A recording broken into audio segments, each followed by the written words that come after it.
नमस्कार साथियों, राधे राधे, जय श्री कृष्णा। आप सभी मित्रों का स्वागत कर रहा हूं। मित्रों, आज है सोमवार और हम रविवार के दिन जो निशुल्क टेस्ट जो आपका लिया था #11, उसके जो नायाब 30 प्रश्न हैं उसका सॉल्यूशंस विस्तार के साथ आज मैं आप सबको बताने वाला हूं। हमारे बहुत सारे मित्र जुड़ चुके हैं, सभी मित्रों का स्वागत कर रहा हूं। और मित्रों, जिस उत्साह के साथ आप टेस्ट देते हैं अच्छा लगता है। यद्यपि संख्या कुछ टेस्ट देने वालों की कम है, जितनी अपेक्षा की जा रही है उतने मित्र जो है टेस्ट नहीं दे पा रहे हैं। कुछ मित्र 1 मिनट में टेस्ट दे पा रहे हैं, कुछ मित्र मिनटों लगा रहे हैं, है ना। अच्छा है, जैसा भी आपने टेस्ट दिया है अच्छा किया है, आपका अभ्यास निरंतर बढ़ता जा रहा है। बहुत सारे मित्रों के अच्छे अंक हैं, बहुत सारे मित्रों के एवरेज हैं, बहुत सारे मित्रों को और तैयारी करने की आवश्यकता है ना। तो किस तरह से 30 प्रश्न जो हैं आपने अटेंड किए हैं उनका लाइव वीडियो सॉल्यूशंस आज की कक्षा में आपके समक्ष प्रस्तुत है। मित्रों, अधिक से अधिक संख्या में हमारे मित्र जुड़ें और लाइव जुड़ते हुए सेशन का आनंद लें, सेशन को अपने मित्रों तक पहुंचाएं। मित्रों, तो आइए हम शुरुआत करते हैं। #11 हमारा निःशुल्क रविवारी टेस्ट जो है उसका लाइव वीडियो सॉल्यूशंस आपके सामने प्रस्तुत करने जा रहा हूं। मित्रों, सुविचार देखिएगा, चुनौतियां ही जिंदगी को रोमांचक बनाती है और इसी से आपके जिंदगी का महत्व निर्माण होता है। यानी चुनौतियां नहीं है तो जिंदगी निरस है और चुनौतियां हैं तो जिंदगी में बहुत सारे रस है। मित्रों, अभी आपके जीवन में जो चुनौतियां आ रही है वही आपको एक दिन बहुत अच्छी मंजिल तक लेकर जाएगी। इसलिए चुनौतियों से घबराएं नहीं। मित्रों, एक बार पुनः हमारे सभी मित्रों का स्वागत कर रहे हैं। राजस्थान भर से हमारे जो मित्र जुड़ रहे हैं उन सभी मित्रों का स्वागत करते हैं। राजस्थान के बाहर से भी हमारे जो मित्र जुड़ते हैं उन सब का स्वागत है, अभिनंदन है, वंदन है। चलिए शुरू करते हैं। पहला प्रश्न, और आप तैयार हो जाएं पहले प्रश्न का उत्तर देने के लिए। मित्रों, पहला प्रश्न है, कल मुहा और मूछ कटा, क्या जाने मूछों का गौरव क्या होता है। वाक्य में रेखांकित शब्द में संधि है। मित्रों, यहाँ पर रेखांकित शब्द आपको मैं दे रहा हूँ, ये रेखांकित शब्द है और ये रेखांकित शब्द है, यूं मान लीजिए। और इन रेखांकित शब्दों का संधि विच्छेद आपको करना है या संधि बतानी है आपको। कौन सी संधि है मित्रों? आपके उत्तरों की प्रतीक्षा में हूं। मित्रों, जल्दी से उत्तर दीजिएगा। मित्रों, बहुत बढ़िया, शाबाश। देखिए मित्रों, इस शब्द का जब संधि विच्छेद करते हैं तो काला धन मुहा, इसका संधि विच्छेद कर सकते हैं, ठीक है। मूछ धन कटा, ठीक है। तो काला धन मुहा, मूछ धन कटा, मूछ कटा हो जाएगा, कल मुहा हो जाएगा काला धन। और यहाँ कटा की जगह कभी कभी मूछ धन काटा ऐसा भी आ जाता है। मित्रों, तो ये कहीं न कहीं तद्भव संधियां हैं, हिंदी की तद्भव संधियां हैं। और इनको अगर हम गिनेंगे मित्रों तो किसके अंतर्गत गिनेंगे? स्वर संधि के अंतर्गत। तो हमारे जितने भी मित्र ऑप्शन नंबर 2 सही बता रहे हैं या ब बता रहे हैं, ABCD 1 2 3 4 अब सद, जो भी आपको ठीक लगता है उत्तर देते रहिएगा। शाबाश मित्रों, बहुत बढ़िया। आप सभी मित्रों ने इस प्रश्न का उत्तर सही बताया है, स्वर संधि। आइए दूसरे प्रश्न पर चर्चा करते हैं। अनायास शब्द में समास है। मित्रों, अच्छा प्रश्न है। अनायास शब्द में समास है, 4 ऑप्शन आपके सामने हैं। अनायास शब्द में आपको समास बताना है। मित्रों, कौन सा समास है अनायास?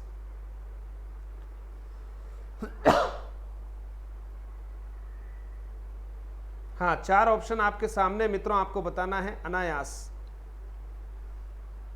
ठीक है। अनायास जो अचानक हो जाए, बिना किसी प्रयास के हो जाए, उसे अनायास कहते हैं। चलिए आप सभी मित्र उत्तर दीजिएगा और बिल्कुल सही उत्तर दे रहे हैं मित्रों। अव्ययी भाव समास है। विग्रह करेंगे मित्रों, इस शब्द का विश्लेषण करते हैं तो अन उपसर्ग लगा हुआ है आयास के आगे, और विग्रह करेंगे तो बिना आयास के, यानी बिना प्रयास के, बिना आयास के, बिना आयास के, ठीक है मित्रों। आयास का अर्थ होता है मित्रों प्रयास, ठीक है। जो बिना प्रयास के मिल जाए उसे हम क्या कहते हैं? अनायास कहते हैं। तो बिल्कुल ठीक उत्तर आपने दिया है। प्रश्न नंबर 3 की ओर बढ़ते हैं। तीसरा प्रश्न है, धुंधला शब्द में प्रयुक्त प्रत्यय है। प्रत्यय के बारे में प्रश्न है मित्रों, और रीट पात्रता परीक्षा आपके समक्ष है। और मधुरम हिंदी विगत कई दिनों से निरंतर रीट पात्रता परीक्षा के लिए बहुत अच्छे से प्रयास कर रही है, टीम के रूप में आपको प्रश्न दे रही है मित्रों। और प्रश्न के साथ साथ आपका सॉल्यूशंस भी दिया जा रहा है। साथ ही साथ जो लेवल 1 और लेवल 2 हिंदी का जो सिलेबस है, कोर्स है मित्रों, मात्र 99 रुपये में हम ऑफ़र लाए थे और अब हमने 99 रुपये ही इसकी प्राइस कर दी है। जो भी मित्र जब भी इससे लाभान्वित होना चाहे, अपने मित्रों को लाभान्वित करना चाहे तो ज़रूर कीजिएगा। चलिए मित्रों, धुंधला शब्द जो है में प्रयुक्त प्रत्यय कौन सा है? तो मित्रों धुंधला शब्द में प्रयुक्त प्रत्यय कौन सा है? ला। बिल्कुल ठीक बताया आपने, ला प्रत्यय है। धुंध धन ला, धुंधला जो कहीं ठीक नहीं दिखाई देता उसको हम कहते हैं धुंधला। चलिए अगला प्रश्न है चौथा। निम्नलिखित पद इक प्रत्यय लगने से बने हैं, इनमें से कौन सा पद गलत है? अब आपको बताना है कि इनमें से कौन सा पद जो है वो गलत है यानी सही नहीं है। इक प्रत्यय जो है मित्रों आप जानते हैं आदि वृद्धि प्रत्यय है। इक प्रत्यय किसी मूल शब्द के अंत में लगता है तो मूल शब्द के प्रारंभिक स्वर में परिवर्तन ला देता है। तो आप देखेंगे यहाँ पर दैविक शब्द है, सामाजिक है, भौमिक है, लेकिन ये ठीक नहीं है क्योंकि पक्षिक लिखा हुआ है मित्रों।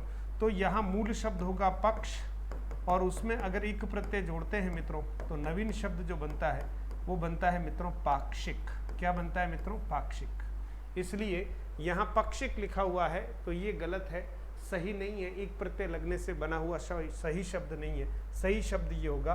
बहुत बढ़िया, आपने बिल्कुल सही उत्तर दे दिया है। और अधिक मित्र हमारे जुड़ रहे हैं, निरंतर जुड़ते रहें मित्रों। और ये छोटे छोटे जो अभ्यास हैं आपको सफलता की तरफ ले जाएंगे, इसलिए निरंतर अच्छे मन से अभ्यास कीजिएगा।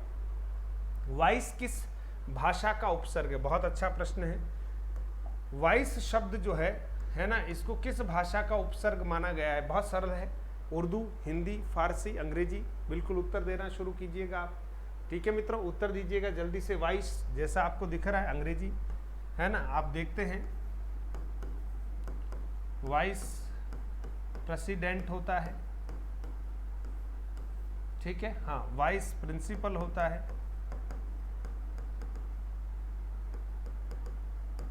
वाइस प्रिंसिपल होता है। तो आप देख सकते हैं वाइस जो है मित्रों अंग्रेजी का क्या है? एक उपसर्ग है। बिल्कुल आप सही उत्तर दे रहे हैं, शाबाश। ठीक है, शाबाशी आपको मिलनी चाहिए क्योंकि आप जुड़ते हैं और उत्तर दे रहे हैं। ठीक है, और कहीं न कहीं अपना एवोल्यूशन भी कर रहे हैं। स्वतंत्र सत्ता धारण न करने वाले, ध्यान रखना, स्वतंत्र सत्ता धारण न करने वाले शब्द कहलाते हैं मित्रों।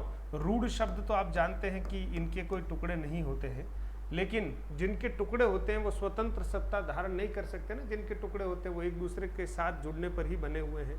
तो आप सोचिए, स्वतंत्र सत्ता धारण न करने वाले शब्द क्या कहलाते हैं? यौगिक कहलाते हैं मित्रों, यौगिक कहलाते हैं। बिल्कुल ठीक बताया आपने, यौगिक कहलाते हैं। ठीक है, फिर देखिएगा प्रश्न नंबर 7। विभावरी किस प्रकार का शब्द है? सबसे पहले तो ये किसका पर्यायवाची है, ये भी आप उत्तर दीजिएगा। ये किसका पर्यायवाची है और साथ ही साथ किस प्रकार का शब्द है? तत्सम है, तद्भव है, देशज है, संकर है। तो इसमें हम देखेंगे मित्रों ये किस प्रकार का शब्द है? तत्सम, तद्भव, देशज, संकर। तो आप देखेंगे विभावरी शब्द जो है मित्रों, ये जो है वो तत्सम शब्द है, बिल्कुल तत्सम शब्द है। ठीक है, पर्यायवाची किसका है मित्रों? रात्रि का पर्यायवाची शब्द है, रात्रि का पर्यायवाची शब्द है। चलिए आगे बढ़ते हैं मित्रों। अगला प्रश्न है, दिए गए विकल्पों में से तद्भव शब्द का चयन कीजिए। दिए गए विकल्पों में से तद्भव शब्द का चयन करना है। कांति, कोल्हू, स्वाध्याय, महल।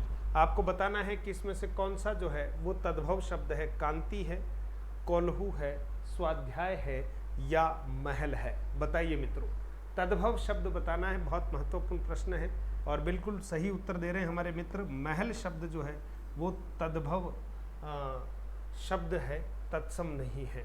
ठीक है, प्रासाद होता है, भवन होता है, ठीक है, लेकिन महल शब्द जो है वो तद्भव शब्द है। चलिए आगे बढ़ते हैं मित्रों। अगला है हमारा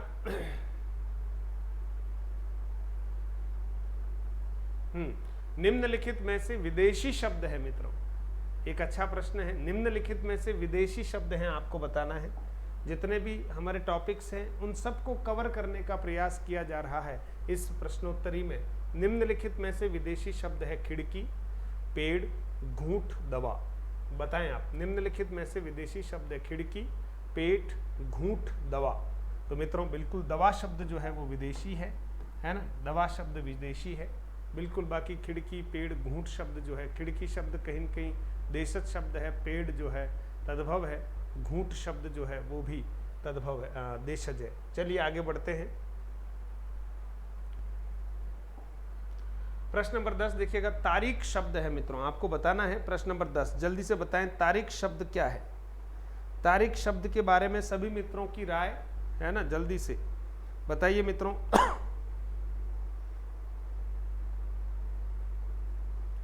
तारीख शब्द क्या है?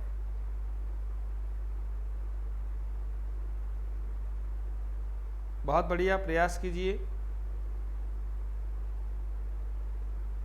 तारीख शब्द क्या है ना, यह तारीख शब्द है।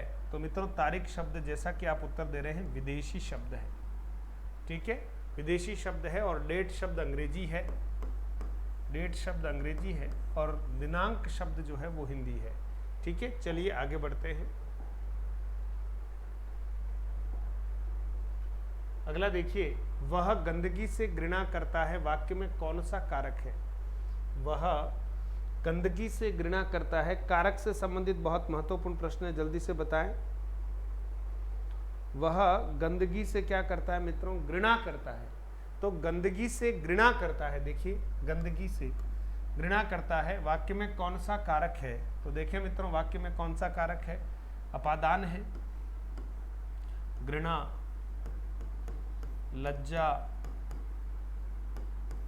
भय, ये सब जो है मित्रों है ना, इसमें क्या है? अपादान होता है।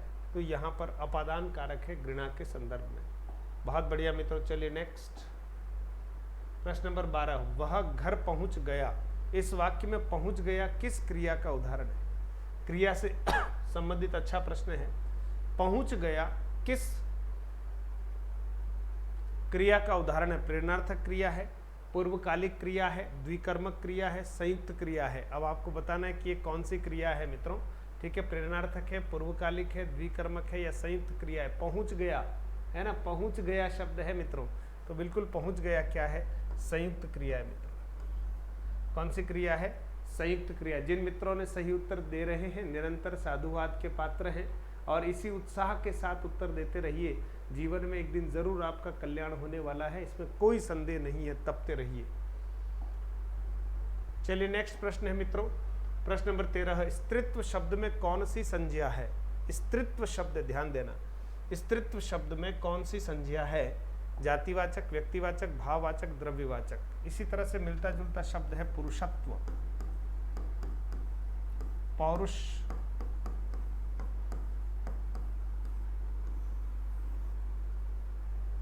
किस तरह की संज्ञा बताएं मित्रों? बिल्कुल भाववाचक है। अगर शब्द स्त्री होता तो जातिवाचक हो जाता, तो जातिवाचक होता, ठीक है। स्त्री होता तो जातिवाचक होता, लेकिन स्त्रीत्व है मित्रों, तो ये क्या है? भाववाचक संज्ञा का उदाहरण है। बिल्कुल स्पष्ट हो रहा है। चलिए आगे बढ़ते हैं मित्रों। अगला प्रश्न है हमारे सामने, देखिए क्षेपक शब्द का अर्थ है, क्षेपक शब्द का अर्थ है दूसरों को क्षमा कर देने वाला, शत्रु पर घात वार करने वाला, किसी ग्रंथ में अन्य व्यक्ति द्वारा जोड़ा गया भाग, किसी व्यक्ति द्वारा छोड़े गए शेष कार्य को पूरा करने वाला। तो आपको बताना क्षेपक का क्या अर्थ है। ये वन वर्ड है मित्रों, आपको सही ढूंढकर बताना है क्षेपक का क्या अर्थ है।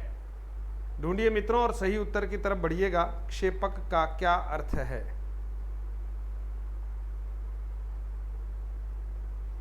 ठीक है, आप देखते हैं कोई ग्रंथ होते हैं पौराणिक, लेखक या कवि जो चीज उसमें लिखता है, उसके बाद कालांतर में कुछ भाग और जोड़ दिए जाते हैं अन्य कवियों या लेखकों के द्वारा, उसे क्षेपक कहते हैं मित्रों। तो बिल्कुल किसी ग्रंथ में अन्य व्यक्ति द्वारा जोड़ा गया जो भाग है वो क्षेपक कहलाता है। बहुत महत्वपूर्ण वन वर्ड है, ध्यान रखिएगा। चलिए आगे बढ़ते हैं मित्रों। प्रश्न नंबर 15, निम्नलिखित विकल्पों में से प्रारब्ध का सही पर्यायवाची युग्म है। प्रारब्ध का सही पर्यायवाची युग्म है, ध्यान दीजिएगा। प्रारब्ध, ठीक है, इसका सही पर्यायवाची शब्द है। बताएं आप, 4 ऑप्शन आपके सामने पढ़कर उत्तर दीजिएगा, है ना। और बिल्कुल भाग्य, टेक, किस्मत, ये जो है मित्रों ये प्रारब्ध का सही पर्यायवाची है। बाकी प्रारब्ध के पर्यायवाची सही नहीं है। व्याकरण के प्रश्न मित्रों 15 पूरे हुए। चलिए 16वें प्रश्न की ओर बढ़ते हैं। हिंदी भाषा के विकास का सही क्रम है। बहुत अच्छा, एक सामान्य सा प्रश्न है। हिंदी भाषा के विकास का सही क्रम है।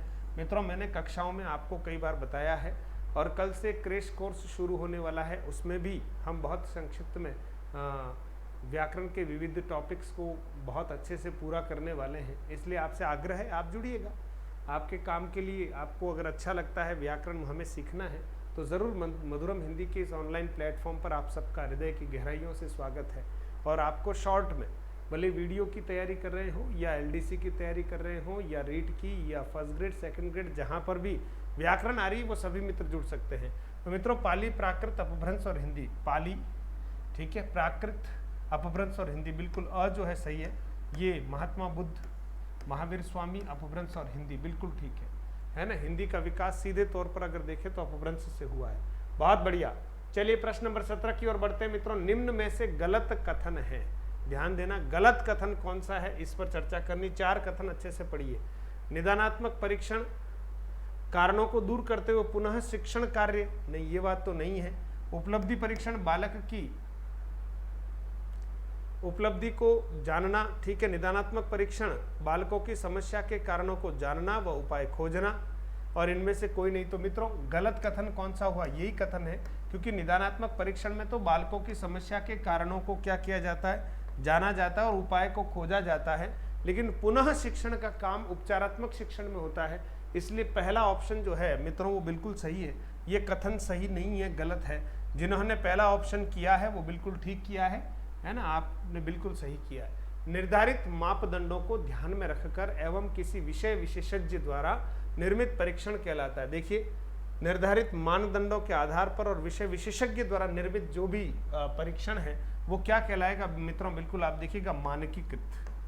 पहले से आपको बताया था उपलब्धि परीक्षण, जब मैंने आपको बताया था तो आपको मानकीकृत और अमानकीकृत, जिसको प्रमापीकृत और अप्रमापीकृत भी कहते हैं मित्रों, तो मानकीकृत होगा क्योंकि विशेषज्ञ जो हैं वो नियमानुसार बना रहे हैं इसको, है ना, और बिल्कुल निर्धारित उद्देश्यों के आधार पर बना रहे हैं, मानकीकृत होगा।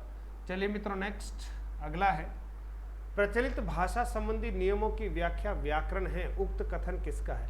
प्रचलित भाषा संबंधी नियमों की व्याख्या व्याकरण है, उक्त कथन किसका है। व्याकरण रचना शिक्षण में हमने इस बात को पढ़ा है और बिल्कुल इसका सही उत्तर है मित्रों वो कौन है, जैगर। याद रखिएगा जैगर। इस तरह से कथन परिभाषाएं परीक्षा में पूछी जाती है। अगला है देखिए प्रश्न नंबर 20।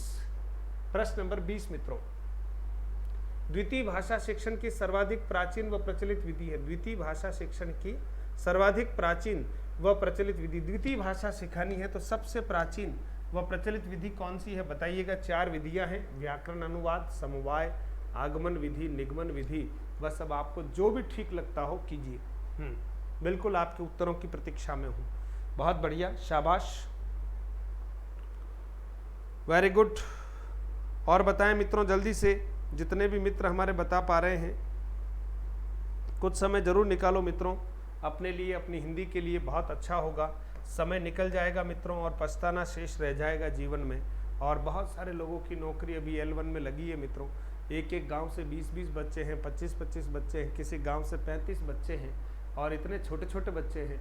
बहुत सारों को तो सही तरह से मुझे लगता है कि व्यवहारगत ज्ञान भी कम है, लेकिन आप सोचिए फिर भी उन सब की जॉब लग चुकी है, विद्यालयों में उनकी ज्वाइनिंग हो चुकी है और वो बिल्कुल सरकार के रजिस्टर्ड जमाई बन चुके हैं। इसलिए आप भी मनोयोग पूर्वक पढ़ाई कीजिएगा और पढ़ाई करते समय सहज बना रहना बहुत ज़रूरी, फिर कह रहा हूँ, है ना। आपको जहाँ से अच्छा लगता है मार्गदर्शन लीजिए और मार्गदर्शन लेने के बाद श्रद्धा भाव से उसको याद रखिए, पढ़िएगा, बार बार रिवीजन कीजिएगा तो आपका कल्याण हो जाएगा। व्याकरण अनुवाद विधि, कृष्ण गोपाल भंडारकर जो है इसके प्रणेता रहे।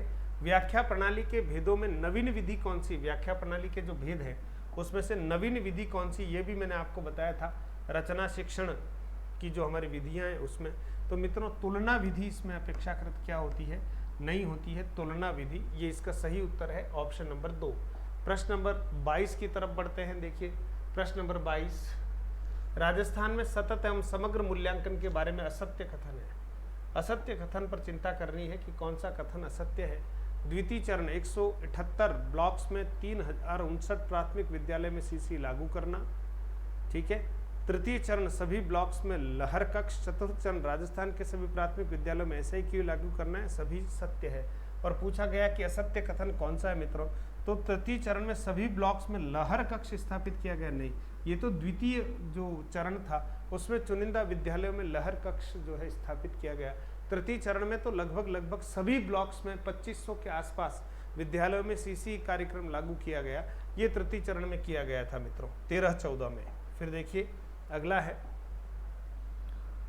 यदि एक छात्र को संज्ञानात्मक क्षेत्र में बी ग्रेड और सह संज्ञानात्मक क्षेत्र में डी ग्रेड मिला तो बच्चे की समेकित ग्रेड क्या होगी मित्रों? तो बच्चे की समेकित ग्रेड क्या होगी मित्रों? देखिएगा, है ना, इधर है बी और इधर क्या है डी, ठीक है, और 2 का भाग देंगे मित्रों तो सी ग्रेड यहाँ पर आने वाली है, ठीक है, बीच की ग्रेड आ जाएगी और बिल्कुल यहाँ पर आप देखेंगे सी बिल्कुल सही है, ठीक है, सी बिल्कुल सही है। चलिए प्रश्न नंबर 24 की तरफ बढ़ते हैं मित्रों। सीसीई के अंतर्गत शिक्षक अभिभावक परिषद, जिसको पीटीएम कहते हैं, कि बैठक कब की जाती है? सीसीए के अंतर्गत कब की जाती है बताएं? ऐसे 2 ऐसे 3 के समय, ऐसे 1 ऐसे 2 के समय, ऐसे 1 ऐसे 3 के समय, FA1 व FA2 के समय। बताएं किस समय में पीटीएम की जो है वो बैठक की जाती है मित्रों? तो इसका सही उत्तर है अ या 1। ऐसे 2 और ऐसे 3 में क्या किया जाता है? पीटीएम की जाती है और अभिभावकों को बालकों की प्रगति के बारे में बताया जाता है। फिर देखिए अगला प्रश्न है, सीसीई के ग्रेडिंग सिस्टम में अंक विस्तार 51 से 60 होने पर कौन सी श्रेणी होगी? है ना, कौन सी श्रेणी होगी? देखिए सीसीई के ग्रेडिंग सिस्टम में अंक विस्तार 51 से 60 होने पर कौन सी श्रेणी होगी? तो मित्रों 51 से 60 होने पर आप ध्यान रखना, 51 से 60 होने पर उसका श्रेणी बिंदु तो 6 होता है और C1 जो है वो उसकी ग्रेडिंग होगी। तो यहाँ ऑप्शन नंबर जो 3 है वो बिल्कुल सही है, C1 ग्रेडिंग होगी मित्रों, C1। देखिए मित्रों 25 प्रश्न हमने कर लिए हैं और मुझे बस थोड़ा सा चिंता ये होती है कि अच्छे प्रश्न देने के बाद भी आपकी परफॉर्मेंस बहुत सारों की वैसी नहीं है। 4, 5, 6 बच्चों की परफॉर्मेंस लगातार ठीक रह रही है, लेकिन फिर भी वो इतने जल्दी उत्तर देते हैं, ये मुझे थोड़ा सा इसलिए लगता है कि इतना जल्दी तो शायद मैं भी नहीं पढ़ पाता हूँ, और आपकी गति अगर इतनी ज़बरदस्त है तो अच्छी बात है। मैं तो यहाँ से बैठकर आप सब लोगों के लिए शुभकामनाएं ही करता हूँ, है ना, और हमेशा चाहता हूँ कि आप सही दिशा में बढ़े। और मैं भी आपकी वो प्रतिस्पर्धा खत्म करना चाह रहा हूँ, है ना, वो प्रतिस्पर्धा खत्म करना चाह रहा हूँ। सीसी पैटर्न में आप जानते हैं कि अंकों की जो मार्काट प्रतियोगिता है उसको समाप्त कर देना चाहिए। तो आज के इस सेशन में हमने ये प्रयास किया, आप टेस्ट दे दीजिए, बस आपके मार्क्स आप तक पहुंच जाते हैं, ये इनफ है। आपको सेल्फ इवैल्यूएशन करना है, आपने कितना ठीक किया नहीं किया, और यही आपकी संतुष्टि का कारक होना चाहिए।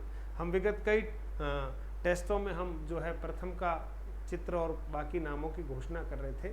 अब मेरा मन करता है कि शायद नामों की घोषणा की आवश्यकता नहीं है, आप अच्छे से तैयारी करें और टेस्ट दे दीजिए और आपके पास स्कोर आ जाता है। आप उसके अनुसार जो है अच्छा पढ़िएगा और मोटिवेट होइएगा। निम्नलिखित में से सीसी का उद्देश्य नहीं है, ध्यान देना, सीसी का उद्देश्य नहीं, छात्रों को परीक्षा के भय व दबाव से मुक्त करना, ये तो उद्देश्य है। सृजनशीलता को बढ़ाना, ये भी उद्देश्य है। बच्चों को स्व आकलन के लिए प्रेरित करना, ये भी उद्देश्य है। लेकिन बच्चों को ग्रेड या पास फेल का सर्टिफिकेट देना सीसी का उद्देश्य नहीं है। इसलिए ऑप्शन नंबर द जो है बिल्कुल इस प्रश्न का सही उत्तर है। चलिए मित्रों, आपके सामने अगला प्रश्न आ रहा है, मूल्यांकन की गुणात्मक पद्धति है। मूल्यांकन की गुणात्मक पद्धति कौन सी है? मौखिक परीक्षा, प्रायोगिक परीक्षा, व्यक्ति इतिहास अध्ययन, जिसको केस स्टडी कहते हैं, उपयुक्त सभी। मित्रों आपको उत्तर देना है, मौखिक परीक्षा, प्रायोगिक परीक्षा, व्यक्ति इतिहास अध्ययन, उपयुक्त सभी। तो मित्रों इसका सही उत्तर है केस स्टडी। व्यक्ति इतिहास अध्ययन जो है वो गुणात्मक पद्धति है मूल्यांकन की, क्योंकि इसमें सारी बातें बहुत अच्छी तरह से संकलित करके सटीक निष्कर्ष पर हम पहुंच सकते हैं व्यक्ति इतिहास अध्ययन विधि से। चलिए मित्रों आगे बढ़ते हैं। हर्बर्ट स्पेंसर के अनुसार मूल्यांकन का आधार है, हर्बर्ट स्पेंसर के अनुसार मूल्यांकन का आधार क्या है? ठीक है मित्रों, आप बताएंगे मूल्यांकन का आधार शैक्षिक उद्देश्य है, शिक्षण उद्देश्य है, अ व ब दोनों है, या कोई नहीं। शैक्षिक उद्देश्य, शिक्षण उद्देश्य, अ व ब दोनों, कोई नहीं। तो मित्रों यहाँ पर बिल्कुल सही जो मेरे हिसाब से उत्तर है, आप सभी लोग दे ही रहे हैं, जल्दी कीजिएगा, दीजिए मित्रों। शिक्षण उद्देश्य, मूल्यांकन का जो आधार है वो क्या है मित्रों? शिक्षण उद्देश्यों की प्राप्ति हुई या नहीं हुई, कितनी हुई, इन सब बातों का ही तो मूल्यांकन किया जाता है। प्रश्न नंबर 29, भाषा की विशेषता नहीं है। भाषा की विशेषता नहीं है, ध्यान देना, भाषा सामाजिक संपत्ति है, भाषा अर्जित संपत्ति है, भाषा का कोई अंतिम स्वरूप नहीं होता है। भाषा सरलता से जटिलता एवं वियोगात्मकता से संयोगात्मकता की ओर उन्मुख होती है। ठीक है, तो आप देखिएगा इसमें से कौन सी विशेषता नहीं है। तो मित्रों ऑप्शन चारों आपके सामने है, उत्तर दीजिएगा, शाबाश। हाँ, तो बिल्कुल ये भाषा सरलता से जटिलता वियोगात्मकता से संयोगात्मकता की ओर उन्मुख होती है, ऐसा नहीं है। संयोगात्मकता से वियोगात्मकता की ओर होती है और जटिलता से सरलता की ओर प्रभावित होती है, ये उल्टी बात है, इसलिए ये इसकी विशेषता नहीं है, बाकी तीनों विशेषताएं हैं। फिर देखिएगा प्रश्न नंबर 30 आपके सामने आ रहा है, एसडीएमसी में डी से तात्पर्य। बहुत अच्छा प्रश्न है मित्रों। एसडीएमसी में डी से आपका क्या तात्पर्य है? डाइट है, डेवलपमेंट है, डायरेक्टर है, डिस्ट्रिक्ट है ना। तो आप देखते हैं स्कूल, ठीक है, डेवलपमेंट एंड मैनेजमेंट कमिटी, ठीक है, एंड मैनेजमेंट कमिटी। तो डी से जो अर्थ है वो क्या है मित्रों? डेवलपमेंट है। मित्रों आप देख रहे हैं हमने 30 प्रश्नों को यहाँ पर हल करने का प्रयास किया है। एक ऊर्जा के साथ आपको निरंतर आगे बढ़ना है मित्रों। आज तारीख जो है वो हो गई है 6 जून हो गई है ना, 6/6 है, और पात्रता परीक्षा में अब समय हमारा कम है। मैं आग्रह करूंगा पूर्ण ईमानदारी से तैयारी कीजिए। पात्रता परीक्षा समाप्त होते ही फर्स्ट ग्रेड की तैयारी में अच्छे से जुड़ जाइए। अपने को अधीर मत बनाइए, धीरता के साथ परीक्षा की तैयारी कीजिए। आपको बताया है कि 18 घंटे का अधिकतम उपयोग करना है, चिंता नहीं करनी। और मैं भी बाकी जो हमारे सिलेबस हैं बहुत सारे सेकंड ग्रेड फर्स्ट ग्रेड के, वो निरंतर हम करवाएंगे, पूरा करवाएंगे। जितना करवा रखा उसको पढ़ते रहिएगा और आगे आपको बढ़ना है। निश्चित तौर पर आप आगे बढ़ेंगे और अच्छे भाव से आप थोड़ा सा लिख कर नोट्स बनाते हुए प्रश्नोत्तर कीजिएगा। इस प्रश्नोत्तरी की जो टेस्ट की PDF आप प्राप्त करना चाहते हैं तो हमारा टेलीग्राम चैनल है। बार बार हमेशा हर वीडियोज़ में कहता हूँ, आग्रह करता हूँ, फिर भी कौन किस मनवार में मानता है, क्योंकि मनुष्य इतना आसानी से कहाँ मानता है। उसके हित की बात होती तब भी वो बहुत देर लगा देता है, क्योंकि उसको यूँ लगता है कहीं इनका हित नहीं हो जाए। मित्रों हमारा हित परमात्मा ने कर रखा है। रोज़ दंडवत प्रणाम करते हैं, उनका आशीर्वाद है, और उन्हीं के आशीर्वाद से कई सारे शिक्षकों के साथ, बच्चों के साथ अपना जीवन बिता रहे हैं। आप भी हमारे लिए उसी श्रेणी में हैं। ईश्वर से प्रार्थना करेंगे आप भी बहुत अच्छी तरक्की करें अपने जीवन में, खूब अच्छी मेहनत करें सकारात्मक दिशा में। और रही बात अंक किसने कितने प्राप्त किए, तो अब मुझे लगता है इतने टेस्ट को देखने के बाद अब आप ठीक तरह से कर रहे हैं। किसी के फ़ोटो की आवश्यकता अब नहीं है ना। इसलिए जिन्होंने भी टेस्ट का स्कोर आप सबको पता रहता है, ठीक है, इसलिए जिन्होंने अच्छे स्कोर किए हैं उनको मैं बधाई दे रहा हूँ, है ना। वो केवल इस टेस्ट के लिए न जिए, ये टेस्ट तो एक माध्यम है और आपको असली जो परीक्षा है उसमें बहुत अच्छे से प्रदर्शन करना है। ये तो एक पूर्वाभ्यास है, पूर्व तैयारी है। और 30 प्रश्न 1 मिनट में करने का प्रयास इतना जल्दी आप न करें, और कर रहे हैं तो अच्छा है ना, उससे मुझे कोई एतराज़ नहीं है। लेकिन इतना जल्दी भी कोई ज़रूरी नहीं, थोड़ा अच्छे से पढ़ते हुए कीजिएगा। और कभी कभी तो मैं ये देख रहा हूँ कि कुछ 1-2 प्रश्न में गलत भी देता हूँ, 1-2 प्रश्न गलत हैं, तो तब भी वो उसका उत्तर जो ऐप में टिक कर रखा वही उत्तर वो दे रहे हैं। तो थोड़ा थोड़ा कहीं ऐसा भी लगता है कि पता नहीं, आप वही सोच रहे होंगे जो शायद ऐप में गलत उत्तर दे रखा है, लेकिन आपने भी गलत ही सोच लिया उस प्रश्न में और गलत उत्तर को ठीक कर दिया। तो ऑल द बेस्ट है आप सभी मित्रों को, अच्छे से तैयारी कीजिएगा। और कल से हम शुरुआत कर रहे हैं व्याकरण के क्रैश कोर्स की, तो उसमें जुड़िए मित्रों। बस बहुत कम समय में हम टॉपिक को अच्छे से समझने का प्रयास करेंगे। महत्वपूर्ण तथ्य आपके सामने रखूंगा और बहुत संक्षिप्त में हम व्याकरण को पूरा करने का एक प्रयास करेंगे। फिर कुछ प्रश्नोत्तरी की कक्षा भी आपके लिए लाऊंगा। बस आप लगातार 9 बजे जुड़ते रहें आपके अपने YouTube चैनल से। आज जितने मित्र नए जुड़े हैं सब्सक्राइब कर लीजिए, नोटिफिकेशन वाली घंटी दबा दीजिए, ऑल कर दीजिएगा। और मधुरम हिंदी ऐप को आप डाउनलोड कीजिएगा। लेवल 1 और लेवल 2 मित्रों के विद्यार्थियों के आग्रह के अनुसार 99 रुपीज़ में ही आपका कोर्स रखा हुआ है। आप L1 L2 भाषा प्रथम द्वितीय जो भी रीड का हिंदी का कोर्स लेना चाहते हैं आप लीजिएगा। सेकंड ग्रेड फर्स्ट ग्रेड के कोर्स भी बहुत अच्छे से आगे की तरफ बढ़ रहे हैं। PDF के सहित आपको वीडियो सॉल्यूशंस, वीडियो क्लासेस दी जा रही है, तो आप उसका लाभ लीजिएगा। बहुत बहुत धन्यवाद मित्रों, आप आज के सेशन में जुड़े, बहुत अच्छा लगा। कल 9 बजे फिर आपका स्वागत करते हैं। सामाजिक जीवन है, कभी आगे पीछे मुझे होना पड़ता है। तो आप मेरी स्थितियों को भी समझें मित्रों, है ना। बहुत सारी जगह आना है, जाना भी है, परिवार को लेके जाना होता है, कई सारी बातें हैं, इसलिए हम निरंतर प्रयास करते हैं कि आपके साथ भी रहूं और थोड़ा सा समय सामाजिक रूप में भी मैं बिता पाऊं। तो बहुत बहुत धन्यवाद। जय हिंद, जय भारत। कल मिलते हैं मित्रों। उत्साह के साथ अपने सभी मित्रों से आग्रह कीजिएगा कि मधुरम हिंदी पर व्याकरण का क्रैश कोर्स शुरू होने वाला है, निःशुल्क है, सभी ज्वाइन कीजिएगा। और व्याकरण से जो डर है, कहीं भय है, उसको बस मैं भगाने का प्रयास करूँगा। बहुत बहुत धन्यवाद।